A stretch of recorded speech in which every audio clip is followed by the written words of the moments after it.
this is a fine state of affairs. We're married less than 24 hours, and my new bride doubts my veracity. I do if you say you're not nervous. Well, I'm not nervous.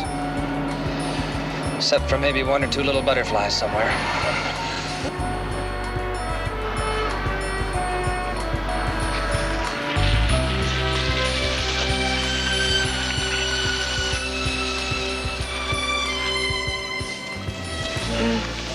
Your folks are gonna throw me right off that ranch. Relax, honey. You're my wife now. You're family. You are a Ewing. And once that sinks in, they're gonna love you like I do. Before it sinks in is what worries me. Relax, sweetheart. Everything's gonna be fine. If you say so, Bobby. Yeah, I say so. I'm not sure I can even tell you how the whole thing happened.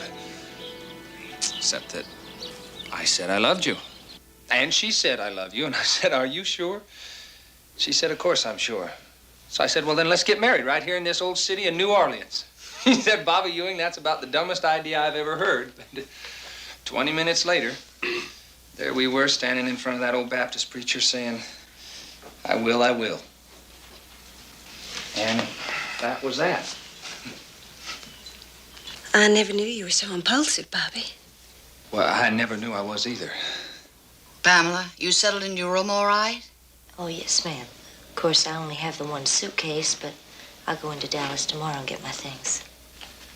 Young lady, when's that brother of yours going to give up that crusade against us Ewings? Daddy, I don't think this is a proper time to discuss I don't know why not. We don't talk business at this hour, Jock. We do want an heir to head the family and the business for the next generation. Me and Bobby want kids, too. Of course you do.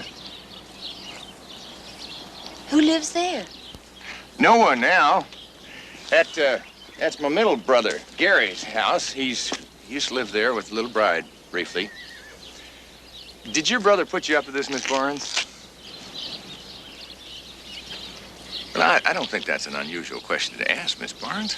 Mrs. Ewing, excuse me, please. Well, perhaps it'd be more appropriate to ask what sort of settlement you'd require to annul this farce. Let go of my arm. I'm willing to spend some money now to avoid any inconvenience. But if you insist on being driven away, which you surely will be, you're gonna come out of this without anything, honey. Hi there. What's going on? Oh, just talking a little business. Mama don't like business talk with supper on the table, J.R. Well, you know, Mama, she's so old-fashioned. Come on, honey, let's go.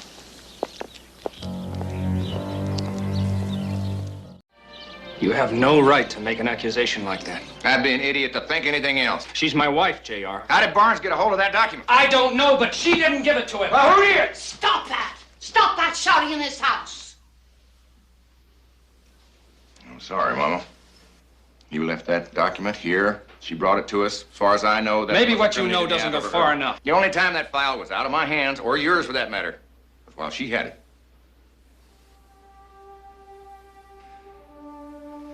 Daddy?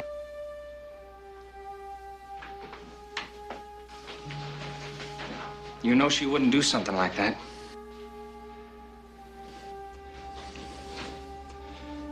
Well, somebody had better speak up.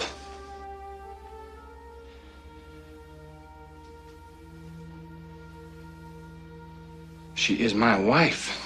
Isn't anybody going to defend her? You're asking too much, Bobby. I am asking my family to believe in my wife. Don't ask me to make a choice. Give it up. Not a chance. My wife. Just hold it. Not their fault, Bobby. It's mine.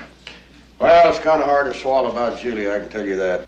Daddy, that is all beside the point. I am just as happy as everybody else that this whole damn thing has been cleared up. But my wife has been done a disservice. Bobby, it's all right now. No, it isn't, honey. There's no excuse for it. Of course there is, Bobby. We all thought she was guilty.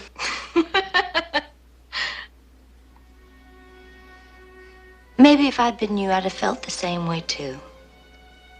That's very generous of you, Pamela.